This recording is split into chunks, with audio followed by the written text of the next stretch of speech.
It seems that rather than exaggerating parts of the body, Egyptian artists chose to show each part from its clearest angle. To understand exactly what that means, let's take the body parts one by one. Suppose they want to make a painting or a wall carving of me. Well, starting with the chest, they'd want to show that front on to emphasize its characteristic V shape. But my face would be seen more clearly in profile, like so. And to make the image less complicated, they'd want me to be two-dimensional. But it doesn't stop there. Even though my chest is being shown front on, my arms can still be put together if it shows more clearly what they're doing. Showing the left hand as different from the right hand was just unnecessary. They preferred to show them palms outwards and all the fingers a nice uniform length. What's more, seen from straight on, legs and feet aren't very distinctive, so they'd be shown sideways too. Last but not least, my head. Because however clear my face might be in profile, my eyes would be seen from straight on. I think we can safely say that this is an unrealistic image of the body. But could the reason the Egyptians created bodies like this explain the unrealistic images of today?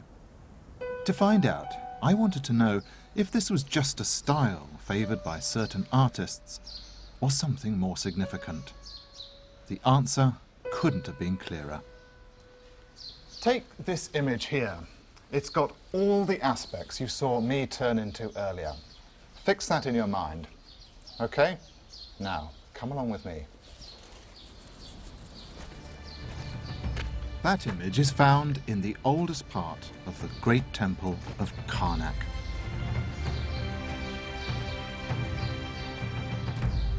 There are many impressive monuments in Egypt, but this place is truly awesome.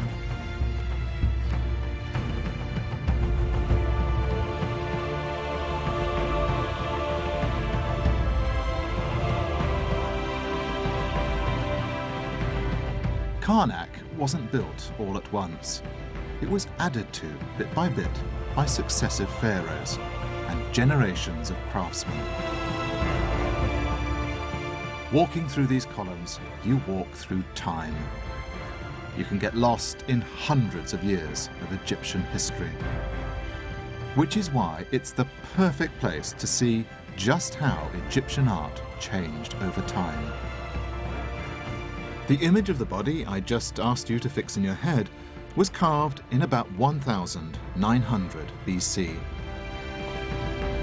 Where I am now was built a full 700 years later. Over 50 million Egyptians had lived and died. And in all that period, just look, the way they depicted the human body hasn't changed a bit.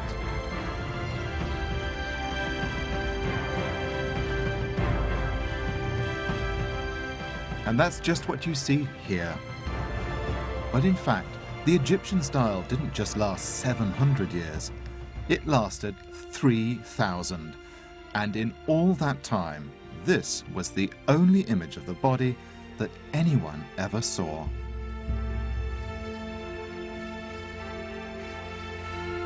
Just think of that happening today.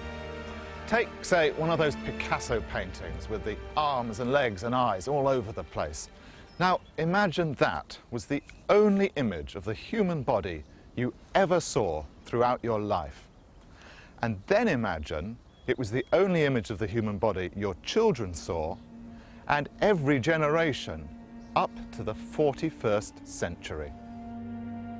Something powerful had made the Egyptians preserve this style for an immense amount of time. But what was it? The answer to this lies back underground. Not far from Karnak is the tomb of a priest called Ramose. Ramose was connected. His brother was chief artist to the pharaoh.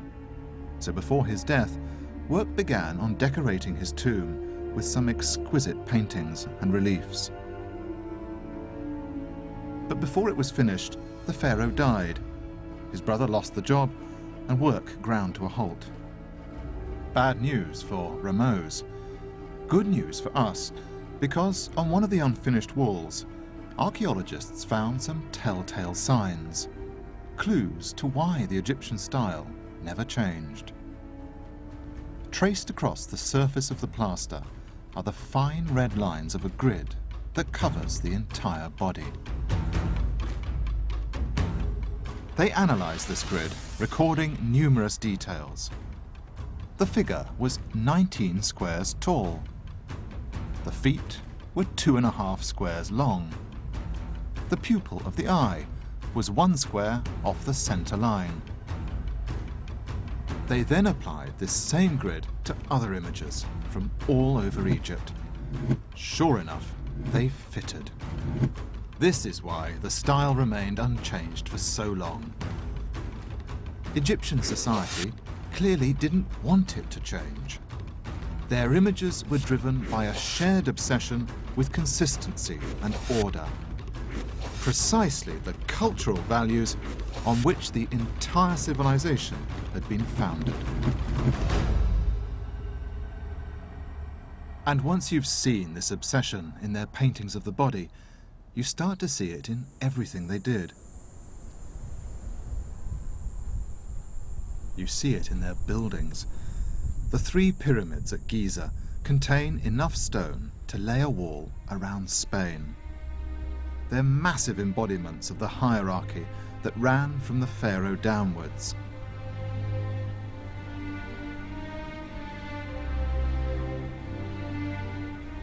Yet they were designed with absolute precision, symbols of the order that had risen from the desert.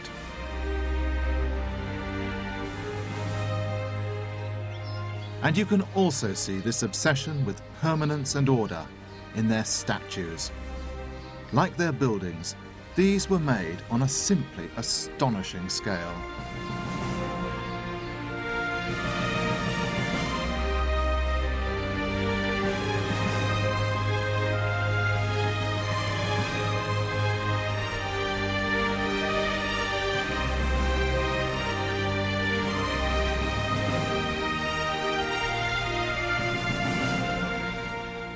Where nomads had made statues to carry around with them, Egyptians weren't planning on going anywhere. They wanted their images of the body to last forever, and they developed revolutionary quarrying and masonry skills to do just that.